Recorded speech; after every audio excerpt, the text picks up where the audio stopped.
مستقبل کے بھارتی مسلمانوں کے نام ایک پیغام ہے۔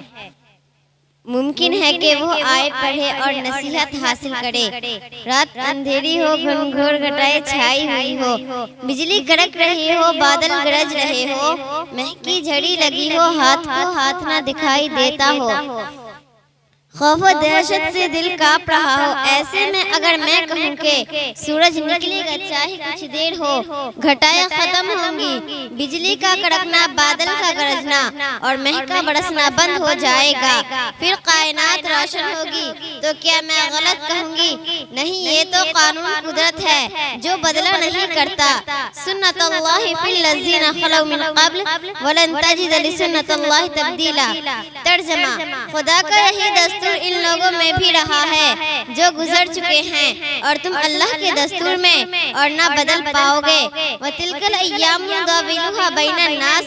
آج ہم مصائب کے شکار ہیں، ظلم و ستم کے اندھیرے میں سانسیں لے رہے ہیں، فسادات کی بجلیاں دشمنوں مخالفین کے ہی کیمپ کو بھسم کر دے گی۔ اس لیے اے میرے عزیز بھائیوں، یہ میرا پیغام غور سے پڑھو۔ یہ ایک ایسے دل کی پکار ہے جو مومن ہے، جو اپنے ایمان و اسلام پر فخر کرتا ہے، مگر جس کا دل رو رہا ہے اغیار کی بے مروتی پر، اپنوں کی بے حسی پر، غیروں کی طوطا چشمی پر اور اپنوں کی منافقت پر۔ جیسا کہ میں نے پہلے بھی کہا ہے، جب تم اس ہندوستان کے وسیع و عریض خطہ پر باعزت ہو جاؤ گے، لیکن یاد رکھنا کہ ہم نہیں چاہتے کہ تم بھی وہی کام کرو جو ہمارے دشمن ہمارے ساتھ کر رہے ہیں۔ کہیں انتقام کے جنون اور بدلے کے پاگل پن میں تم غلط حرکتیں نہ کر بیٹھنا۔ مجھے خوف ہے کہ کہیں تم بھی اغیار سے تعصب و نفرت کا برتاؤ نہ کرنے لگو، تم بھی دشمنوں کی عورتوں کو بے قصور بیوہ کرنے لگو اور ان کی عزت و آبرو کی کوئی قدر نہ کرو، بچوں کو یتیم کرو اور ان کو بھڑکتی ہوئی آگ میں جھونک دو، ان کے گھروں کو مٹی کا تیل چھڑک کر جلا دو، ان کی کھیتوں میں آگ لگا دو، ان کی دکانوں کو لوٹ لو، ان کے کاروبار کو تباہ کر دو۔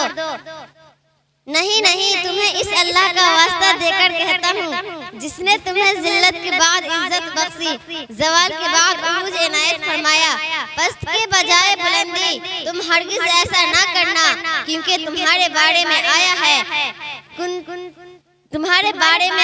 ہے کنتم خیر اخرجت للناس تأمرون بالمعروف وتنہون عن المنکر وتؤمنون باللہ۔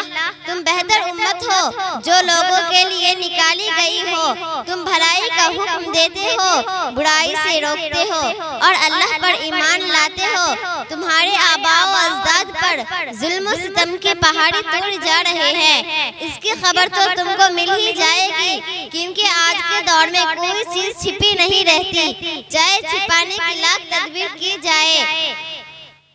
وآخر دعوانا ان الحمدللہ رب العالمین۔